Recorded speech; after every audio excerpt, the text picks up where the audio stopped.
Hey everyone, welcome to my first and final mock draft for the 2022 season. In this video, we're going to go through my picks, my general notes, and what I think will probably happen in the NFL draft. Note, there is no script. This is going to be more like a podcast, and obviously I'm going to be wrong with a lot of my picks. We can come back to this video later on and laugh about which is most wrong, but again, this is just my general guess of what I think might happen. As a side note, in the normal NFL draft, there are a ton of trades. There's usually 3 or 4, especially in the top half, where teams will want to go up and get a quarterback, but in this mock draft, there are no trades. I do think the Saints in real life will go up, especially because they have those 2 mid-first round picks, and I also think a team like the Steelers will also move up, maybe to the Seahawks pick or Washington's pick at 9 and 11 respectively, but regardless, we won't include that in this draft, and here is my mock draft anyways. So with the first pick, I have the Jacksonville Jaguars taking Trayvon Walker out of Georgia. He's tall, he's fast, he's powerful. Football Outsiders sack-steer metrics actually have him as the best chance of producing the most sacks just because of his athletic profile. Yes, he is super raw, he is undeveloped in his pass rush moves, and I also worry about his flexibility around the edge. He is not the guy I would take with this pick, but he is a freak athlete, and I get why, more in terms of like an analytics profile, or why general managers will probably really like him. He can play pretty much on any spot in the defensive line, especially on pass rush downs. So they could always play him on the edge in the first and second down to stop runs, and then when they hope they get those third and long situations, they can move him inside and play 3-tech, where he can use that power and explosiveness in order to quickly attack the quarterback. I can see why they like him. But as a side note, I did hear that Trent Baalke, their general manager, and their analytics department really like him, while someone like Shad Khan, who is their owner, he prefers Aiden Hutchinson. Regardless, I think it's either one of the two of them that will go first overall. So with that being said, my second pick in the NFL draft, I have the Detroit Lions taking Aiden Hutchinson out of Michigan. Now, just like I said before, I really like Hutchinson, and he is my preference on who I would pick number 1 overall. He has great hands to clear his frame. He has an amazing speed to power rush move. He has this great inside swipe move too. I think if you can win through a blocker and inside as well, you have enough to win in the NFL. Now, I do worry about his edge rush in terms of that outside speed dip, which I just don't think he has, but I think he'll be an impactful player on day 1. Now, as a side note, I did think about giving them Malik Willis here, and I think there's a chance Detroit will do that. But I also think they're going to be bad enough that they'll pick in the top 5 next year anyways, and they can replace Jared Goff then with a more superior quarterback. I do have videos on both Aiden Hutchinson and Malik Willis on my channels, so make sure you check those out. With the third pick, I have the Houston Texans taking Ahmad Sauce Gardner from Cincinnati. He is the prototype of a press cornerback. He has great length, he has good speed, he can press like nobody's business. The dude is incredible.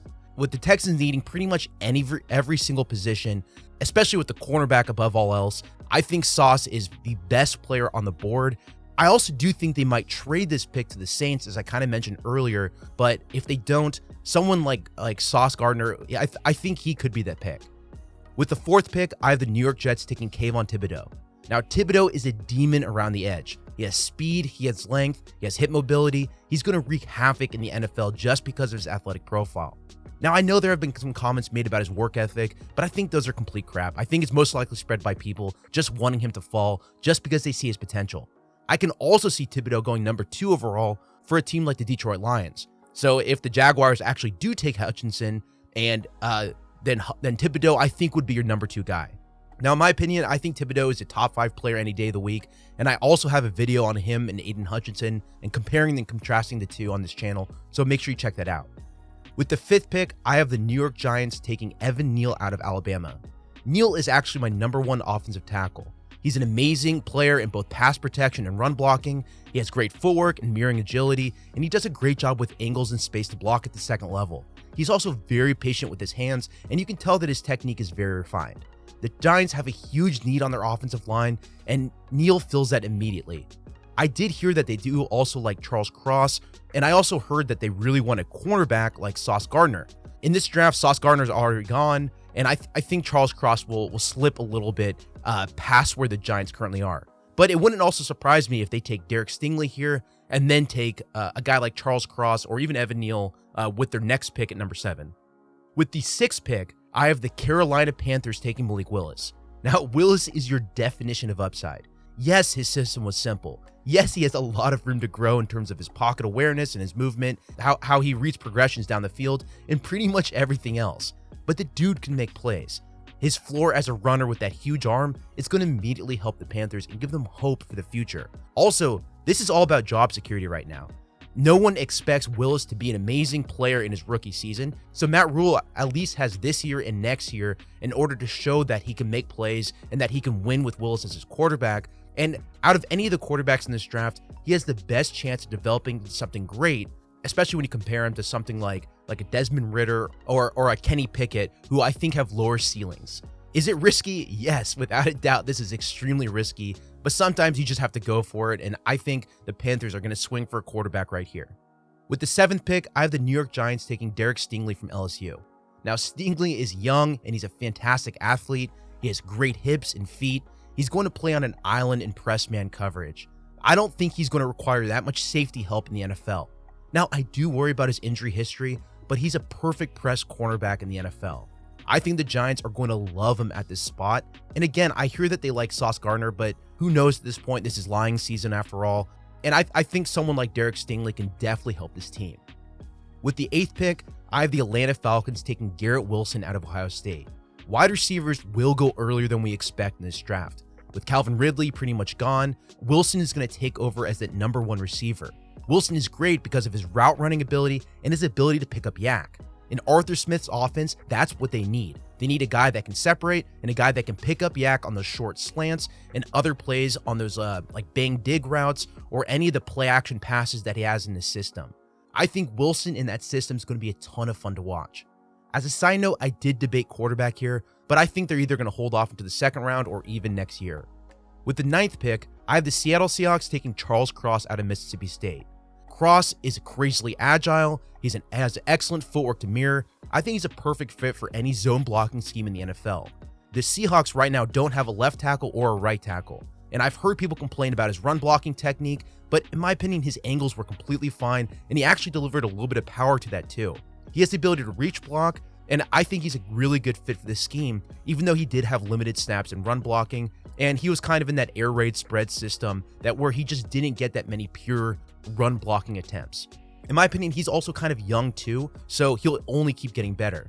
Now, I mentioned this before, but in the actual NFL draft, I think there's a very good chance they're going to trade down with this pick. They need more talent across their entire team. They can always get another offensive lineman or even a pass rusher later on, but in this draft, he's way too good to pass up, and they're going to take him.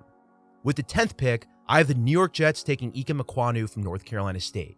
Now, Ekwonu is the most badass run blocker in this entire NFL draft. He's powerful, long arms. He flashed an excellent snatch and trap move that was incredible in pass protection as well. Now, I do worry about his mirroring ability, especially when you see a speed to power rusher on the edge, but he has plenty of athleticism that he has a good chance to overcome this hurdle. Now, worst case when it comes to Ekwonu is that if he doesn't make it as an offensive tackle, he'll be a really good guard. So it's not like this pick has a high chance of busting just because he can switch inside and be an incredible right guard or an incredible left guard. He's going to be a great player for a long time, in my opinion. With the 11th pick, I have the Washington Commanders taking Kyle Hamilton from Notre Dame. Now, Washington, they don't have Landon Collins anymore, and Hamilton he's easier do-it-all Swiss Army knife type of safety. He can play cover 2, he can play in the box. Now, I'm not as high on him as others are, but he can fly and he can shut down tight ends. I think he's built to do that. At this point in the draft, I think Washington, again, would rather trade down or even draft a wide receiver, but the value for a player like Kyle Hamilton is just too good, and many even thought Kyle Hamilton would have been a top 3 or top 5 pick. I don't think he'll go that high, but this is roughly around the range where I see him getting picked. With the 12th pick, I have the Minnesota Vikings taking Trent McDuffie out of Washington. McDuffie, he isn't that tall, but he can move and he has closing speed. He's a great tackler in space too, and he can play this multiple zone-based assignments perfectly. I wouldn't really use him in a press man situation as he's more of a zone cornerback, but I think with the Vikings and their need in the secondary, I think he's an instant fit and I think he'll fit well in what they're doing. With the 13th pick, I have the Houston Texans taking Chris Olave out of Ohio State. Olave is a really good route runner. He has good downfield speed, and he's really good at working those intermediate levels where you have someone like Brandon Cooks who can work deep. I think he's good at catching the ball as a great number 2 for Davis Mills next season. Now, he does have limited snaps against press coverage, and again, his size, it's not that good, but I think he has a really good chance of overcoming that, and if they can keep Brandon Cooks, that's a really good 1-2 type punch. With the 14th pick, I have the Baltimore Ravens taking Jordan Davis out of Georgia. Davis is a monster in the middle. He screams Baltimore Ravens. He has so much power and length, and even though I do worry about his pass rush abilities, you can plug him into the middle of the Ravens defensive line, and every team in the AFC North is going to hate him for the rest of their lives. He is unstoppable against the run. He's a great 1-tech nose tackle. I think he has the potential to use as a 3-tech defensive tackle too, and he has the strength and power that if he plays more snaps and he improves his stamina, which I think is the issue here, I think he could show a lot of power on third downs too. Maybe not in his first seasons or second seasons, but I think he's going to flash some monster bull rush right up the middle and grabbing a quarterback. I think we're going to have a lot of fun with that next year. With the 15th pick, I have the Philadelphia Eagles taking George Karlaftis out of Purdue. Now, for me, this is a great value pick for the Eagles. Karlaftis has incredible strength and he has really good hands. His speed rush is very meh, but he can win with a nasty bull rush, and I think he's going to be a very solid player. Now, I don't think he's going to be an elite pass rusher getting 15 plus sacks a year. I think he's going to top out at 8 to 10, kind of similar to your Ryan Kerrigan. Maybe he'll have one of those seasons where he does produce those sacks, but on average, I think he's going to be right around 8 to 10. I think he's also going to be a very solid run defender on the edge. And think of your guy like Justin Smith, who played for the Bengals and the 49ers. The dude was really good his entire career, and he was pretty underrated, and I feel like George Karlaftis is going to fit in that bucket. With the 16th pick, I have the New Orleans Saints taking Drake London out of USC. Now, London, once again, he's not for everyone. He's a huge body player that he specializes in contested catches. Personally, I have him a lot lower on my board because I'm a fan of route running and separation from that standpoint, and I didn't really see that when I looked at his film. However, I think NFL evaluators, they're going to love his size and strength. He also has this ridiculous body control in order to catch these balls outside his frame, and I think he's going to make some ridiculous plays, especially in the end zone because of that. The question is whether or not he'll separate. I also do think he'll need that catch radius to catch passes from someone like Jameis Winston. Now, again, I do think the Saints will trade up, or they'll draft a quarterback with this pick. Who really knows? But Drake London, I think he fits what they need. And with Michael Thomas injured or being injured so much, I think they need another wide receiver. With the 17th pick, I have the Los Angeles Chargers taking Trevor Penning out of Northern Iowa. Now, Penning is aggressive and he plays angry and he's massive. You do worry about the penalties and you do worry about him getting a lot of holding calls, and he's going to get a lot in the NFL too. I think he stays a bit too high in his stance, and he's going to give up some pressures on bull rushes, which doesn't really make sense considering how big the dude is. But remember, it's all about that pad height and edge rushers getting underneath it to bully him backwards. However, I think the Chargers really need to protect Justin Herbert, and I think he's the guy to do that. With the 18th pick, I think the Philadelphia Eagles are going to take Jamison Williams out of Alabama. Williams was a dynamic wide receiver, and he has incredible shiftiness. I think he's incredible at vertical routes down the sideline or up the seam. When it comes to the Eagles, they already have Devontae Smith, who they took last year, and I think these two together are going to be so much fun to watch. I mean, we already saw that with them in college a couple years ago at Alabama, and I would have had Williams a lot higher. He has a skill set to have been a top 10 player, but him tearing his ACL in the national championship, I think that's going to hold him back, and it's going to make him slip in the draft. With the 19th pick, I have the New Orleans Saints taking Tyler Smith, the offensive tackle out of Tulsa. Now, I think Tyler Smith is going to go a lot earlier than most expect. He has good feet, he has strong ability to anchor, he has powerful hands, and he plays pretty violent. In the run game, his angles aren't the best. Also, his tape was a bit inconsistent, especially against the better edge rushers like from Houston, for example. But the Saints have this really good habit of finding great offensive linemen everywhere, and I think Smith kind of fits that, and I can see him going somewhere right around pick 20 or pick 19 in the upcoming NFL draft. With the 20th pick, I have the Pittsburgh Steelers taking Kenny Pickett out of Pittsburgh. Now, I have Pickett going back to his hometown team where he's already played in Heinz Field during college, and I think this is a story we all want to see. Well, maybe not all of us, and maybe not even Steelers fans, because I can see them wanting like a Desmond Ridder or trading up from Malik Willis, who I've heard they love, but Pickett is a nice consolation prize just because his accuracy is ridiculous, he does a good job extending plays, and overall, I think the issue with his hand size is extremely overblown. Now, the one thing that is not overblown I think, is how he handles pressure. This is something that I really worry about, and I hope I'm wrong, and I hope Pickett can overcome that, but I think Pickett's accuracy will push him up many boards. I also did a video on him on this channel, so make sure you check that out. With the 21st pick, I have the New England Patriots taking Devin Lloyd out of Utah. Lloyd was a great overall player for the Utes. He can blitz, he can cover down the field, he can play run defense, he has enough speed to go sideline to sideline. I debated a player like Nakobe Dean here, but I think the Patriots will look at Lloyd in order to shore up the middle of their defense. Lloyd was incredible. I think the value of a Mike linebacker is just not that high right now, or else maybe 10 years ago, Lloyd would have been the first overall pick because of his ability to cover and his ability to blitz and his ability in run defense. But I think somewhere around 20 to 25, somewhere in that range, I think that's where Lloyd's going to end up. And the Patriots have a definite need at linebacker, so I can see him getting picked there. With the 22nd pick, I have the Green Bay Packers taking Treylon Burks. Now, they lost Devontae Adams this offseason, and I can even see them grabbing 2 wide receivers pretty early in this draft. Burks has size, he has speed, he can line up the slot and out wide. He's very versatile, and he's a do-it-all type of player for the Packers. And with Rodgers mentoring him, I think the two will be a lot of fun to watch. There's a chance that Burks slips in this draft and that maybe they go for a Jahan Dotson or somebody else. But I can see Treylon Burks and fitting into this scheme pretty well, and especially as kind of that slot, big slot weapon. I can see Rodgers and Burks being a lot of fun next year. With the 23rd pick, I have the Arizona Cardinals taking Zion Johnson out of Boston College. With this pick, they're shoring up the interior of their offensive line, and this is to protect Kyler Murray. He has a low center of gravity, he creates a lot of leverage, he's very good in run blocking. I think he would go a lot higher, but the thing is that interior offensive linemen, they just don't go as high unless you're that elite Quentin Nelson type prospect. So somewhere in the mid to late first round is where I conceivably see the first interior offensive lineman going. I think his balance and redirect aren't the best, but again, when you're playing as like a right guard or a left guard, it's not as important. But overall, I think he's a really good player, and I think Zion Johnson fits what the Cardinals like to do. With the 24th pick, I have the Dallas Cowboys taking Kenyon Green out of Texas A&M. Now, I see back-to-back picks with the interior offensive line, and especially with a team like the Cowboys, who he can fit right into that right guard or left guard spot. He can reach block. He has heavy hands to take on defensive tackles. I think he's a really good player, and I think he'll immediately help the Dallas Cowboys and help protect Dak Prescott. I think his hands need more work and more patience. I think this is definitely something he's going to need to improve on. But if there's anything you can really learn in the NFL, hand placement's one of them, especially with an NFL coach teaching you that. And so I think Kenyon Green could be a really good player for the Dallas Cowboys. With the 25th pick, I have the Buffalo Bills taking Andrew Booth out of Clemson. Booth is a long cornerback that presses well using that length. He has fluid hips. He has ball skills to attack the ball out of the air.